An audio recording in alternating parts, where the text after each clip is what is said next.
à l'opposé des cassandres politiques et médiatiques en Espagne qui s'alarment quant à l'armement du Maroc et de son impact sur la présence espagnole à Ceuta et Melilla. Le chef des armées espagnoles a affirmé que Rabat ne constitue pas une « menace » pour les deux enclaves. Le Maroc ne constitue pas une menace pour Ceuta et Melilla, a affirmé le chef des armées en Espagne, l'amiral Teodoro López Calderón, lors de sa participation à une conférence publique, ce lundi. En réponse à une question posée par le numéro 2 de Vox, Ortega Smith. Le militaire a toutefois reconnu qu'il y a des actions de la part de Rabat entrant dans le cadre de ce qui est appelé « zone grise ». Citant particulièrement la crise migratoire de mai lors de l'exode de milliers de Marocains vers Ceuta. Tout en prenant ses distances avec les analyses alarmistes sur l'armement du Maroc faites par des responsables politiques en Espagne.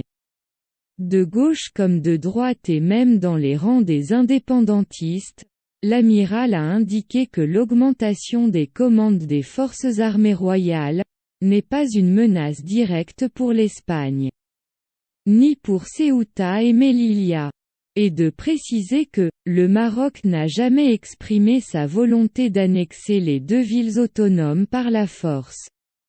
Ajoutant que l'Espagne a une capacité de dissuasion qui ne se limite pas seulement à ses forces armées. Le Sahara occidental est un casus belli pour le Maroc, l'amiral a affirmé. Par ailleurs, qu'en ce moment le principal rival du Maroc est l'Algérie, soulignant que le conflit du Sahara occidental est le problème le plus grave auquel Rabat fait face. Un constat conforme au rapport intitulé « Scénario de sécurité Maghreb 2040 », présenté à Pedro Sánchez en juin 2018. Son auteur, un colonel des renseignements militaires, a indiqué que le Maroc considère la question du Sahara comme étant une « cause sacrée » et « un casus belli ». La réponse de l'amiral Calderón à la question du député de Vox sonne également comme un démenti de sa part à un rapport publié le lundi 29 novembre par une ONG appelée « Observatoire de Ceuta et Melilla ». Ses rédacteurs estiment qu'une bonne partie des mesures prises par le Maroc contre l'Espagne s'inscrivent dans le cadre de sa stratégie « hybride » pour revendiquer la souveraineté sur les deux villes. Sans entrer dans une guerre ouverte.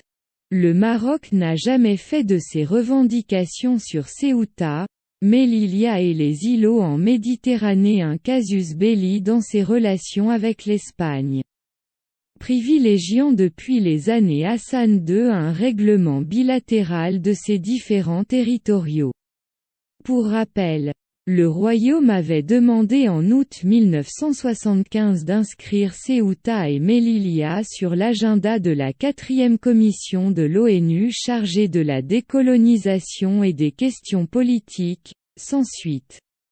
En 2015, le gouvernement espagnol, dirigé alors par Mariano Rajoy du Parti populaire, avait redouté une nouvelle saisine des Nations Unies par Rabat, mais ce fut une fausse alerte.